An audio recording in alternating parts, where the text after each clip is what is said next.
இந்த நாளுக்கான தலைப்பு த வே மேக்கர், வழிகாட்டுகிறவர். 25ஆம் அதிகாரம் சங்கீதம் 4ஆம் வசனம் சொல்லுகிறது, கர்த்தாவே உம்முடைய வழிகளை எனக்கு தெரியும், உம்முடைய பாதைகளை எனக்கு போதித்தருளும். Show me thy ways, O Lord, teach me thy paths. இன்றைக்கு வழிகாட்டத்தக்கதான கருவிகளை சாலைகள் வழிகாட்ட கண்டுபிடித்திருக்கிறார்கள்.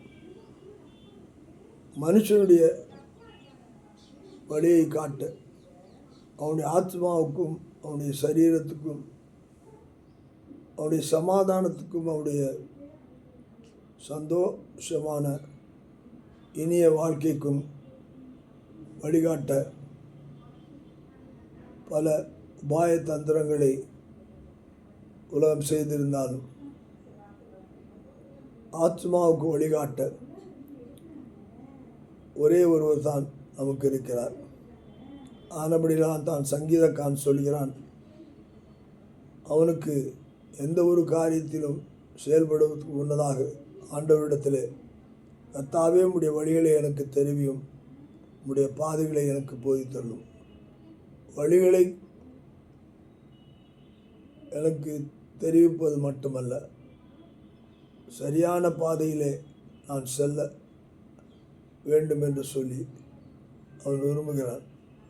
அநேக வழிகள் உண்டு, ஆனால் சரியான நேர்பாதையிலே செல்லத்தக்கதாக தாவீதுக்கு அந்த வெளிப்பாடு இருந்தது. உலகத்திலே நாம் வாழும்படியான நாட்களில் பல வழிகள் உண்டு. நாம் சிந்தைக்கு அதை கொண்டு போவோம் என்றால் நாம் தவறான வழிகளிலே சென்று அழிந்து போவோம். ஆனால் கர்த்தருக்கு பயந்து அவருடைய வழியில் நடக்கிற மனுஷன் பாக்கியவான். அவன் நீர்க்காலின் மூலமாய் நடப்பட்டு அதன் காலத்தில் கனியை தந்து இலையை உதிராதிருக்க மரத்தை போல் இருப்பான். அவன் செய்வதெல்லாம் வாய்க்கும் என்ற வார்த்தை நாம் நினைவுறுவோம். வழியையும் பாதைகளையும் கர்த்தரிடத்தில் பெற்றுக்கொள்வோம். ஆமென்.